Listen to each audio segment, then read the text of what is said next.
was due to the fact that I'm done. Yeah. Yeah. So did everyone understand what he was talking about? Does anyone have questions? No? Okay, so who's doing the proverb of the week today? Are you ready? Okay. You want to go ahead and start with that?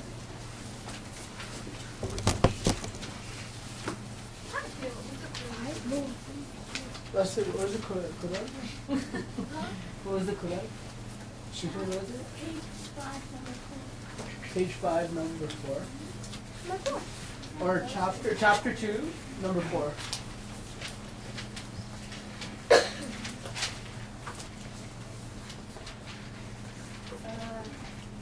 I'm doing the proverb on page 145 of the 1005 edition. Though a poisonous tree, it should still be green. Eti venom andalum petrandra recovendi. It means that we are still the same no matter what.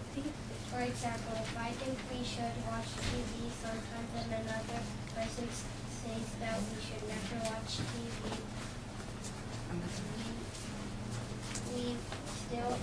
we will still be the same. It just means we have different thoughts.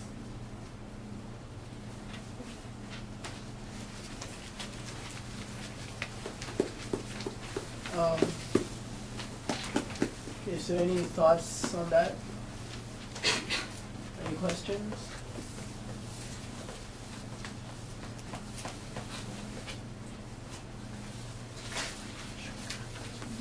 So what did he talk about then? Yeah? Everybody has the same thoughts. Like, everybody's the same no matter what thoughts they have. Yeah. Does it always have to be about thoughts? Personalities. We have different personalities. But we're all the same inside, right? Is it personality wise?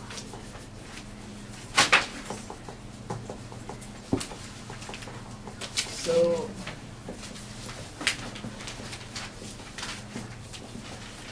is that everyone? There's more, right? There's one person doing the story? Yeah. Okay, yeah.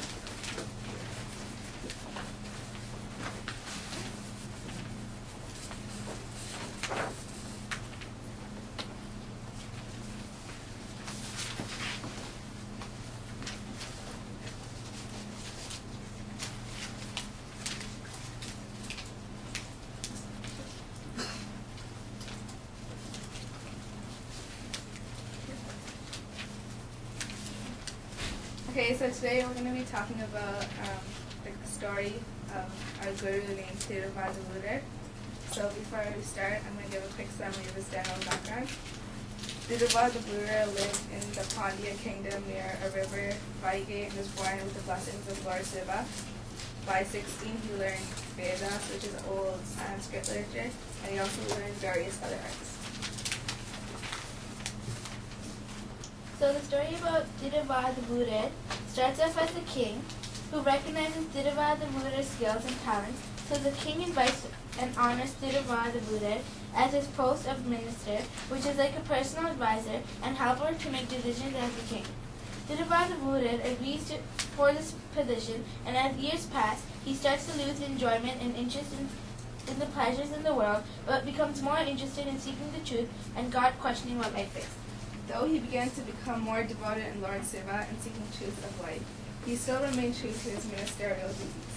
One day, after a flood in the kingdom, the royal horse trainers complained to the king that the only horses left were either old or ill, which was no use. The king then ordered Lambotharan to take money from the treasury and send him off to buy all the good horses being imported. During Lambotharan's journey on his camel, he stopped by a temple to pray for Lord Somasundara and prayed that all the money he carried should really go to the Lord and his devotees. So as he prayed, Lord Shiva had heard his wish and wanted to help Lambotharan. Thiruvalluvar's dream to come true. So as Thiruvalluvar continued his journey, Lord Shiva took a different form and came down to earth as Brahma Guru and went along as a teacher for the students who were under a tree in Tirupendurai. When Thiruvalluvar reached the temple in Tirupendurai, he saw the Lord and the students and felt the need to donate the money to all the good people who needed help. Thiruvalluvar gave the money without thinking of the ordered horse that needed to be bought. When Thiruvalluvar reached home, the king questioned him about the horse, and he replied without even thinking that he ordered strong horses which would arrive shortly. The king, hearing the news of strong horses, made him happy and buried Thiruvalluvar in gifts. Thiruvalluvar headed for the temple and questioned how Lord had accepted the money and services, but how will the horses come to make the king happy? The Lord answered that the horses will arrive. After the sight of God, he began to give up his relatives, family, and emotions, to his right to be punished and take whatever is done by the king if the horse is delayed to arrive. After 3 days, the horses hadn't arrived, and the king became very angry, so he put Thiruvalluvar in jail. He was punished by loaded stones, irons clamping his feet and hands, and then imprisoned in a dark jail and tortured throughout the night. Thiruvalluvar remained calm, praying, Lord.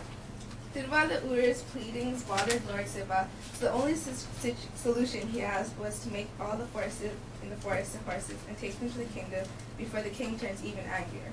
Lord Shiva leaded the horses majestically. The horses' arrival was near, and the king was informed. He was very much pleased. Lord Shiva, as a horseman, demonstrated all the skills and strengths of the horses, and so did the gunners.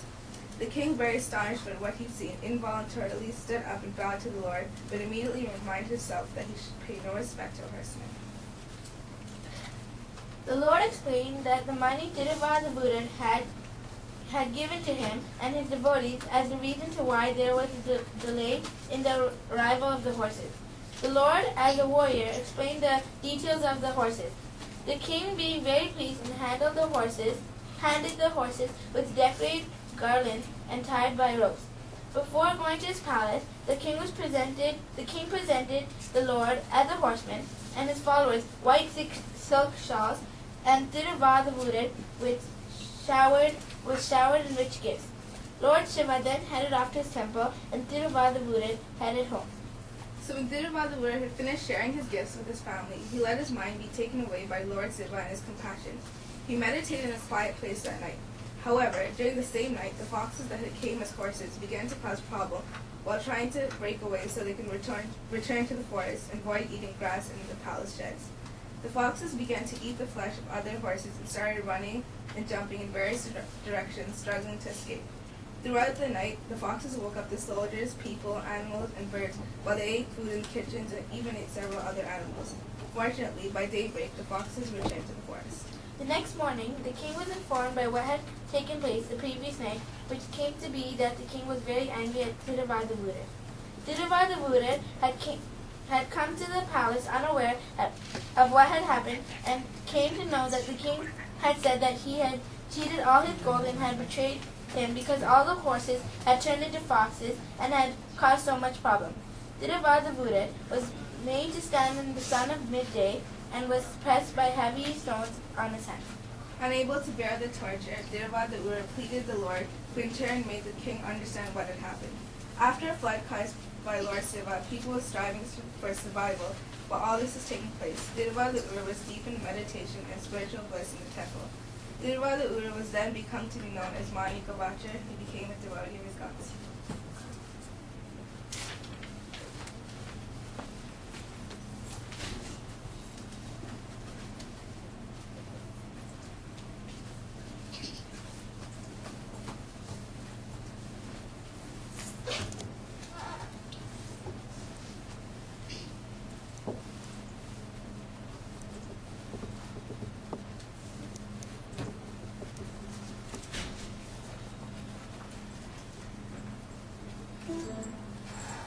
Now question period. So did everyone get the story? Yeah? Pretty big story, yeah? So, I'm not sure if you mentioned it, but I think Thiruvalluvar was the name Monica, was it? Yeah. Yeah. So, what was Manika Vasa famous for?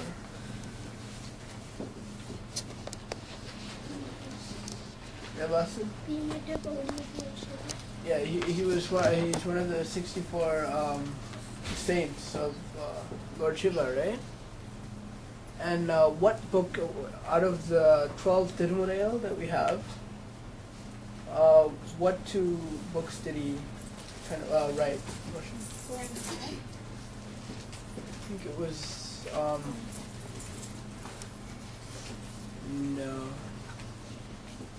I think it was the 8th Tirumurayal. I think was it 4 and 5? No, it wasn't. It was the 8th Tirumurai, which consisted of, it was Tiruvasaram and Tirukoyar. Right. So, did you guys think that what Tiruvadavura at that time, what he did was right? Yeah. Yeah. So, do you think what he did was right? Yeah. Really? Yeah. So he could take the king's money and spend it for his own Yeah. reasons? It's godly. Huh. That. Yeah? But technically he didn't use it for his own goods, he actually gave it to the people in the city. Oh, yeah, he did. Yeah. Well, I got it. If he bought the horses, it would be beneficial for the king only. But if he bought, if he gave it away, it would be beneficial for more than one person. Louder. But, yeah. If he, Actually, what did he do with the money? He gave it to the people the students and the teachers. Yeah, he spent for the devotees. Okay, he built the temple there. His part of the temple still there in Tirupurundurai. He built it, and he spent the money for the devotees, and he spent it on building the temple and some. So it's a Lord Shiva service. There are service of 3 different levels. Okay, giving to the poor, another thing, one type of service. Giving to your relatives and friends, that's a different type of service. And giving to Lord Shiva and Shiva's devotees is the highest level of charity. Highest level of charity, which he did. Okay, right. The question is whether it is ethically and morally right to spend not his own money, someone else's money for this purpose. yeah.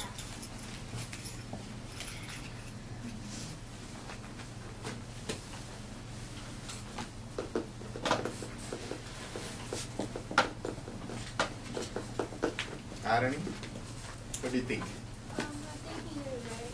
It is right? Which way? Can you do it?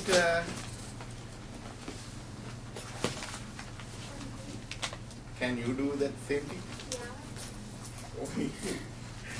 Why do you think it is right? He's helping others by giving money to his people. Helping others. Dinesh, what do you think?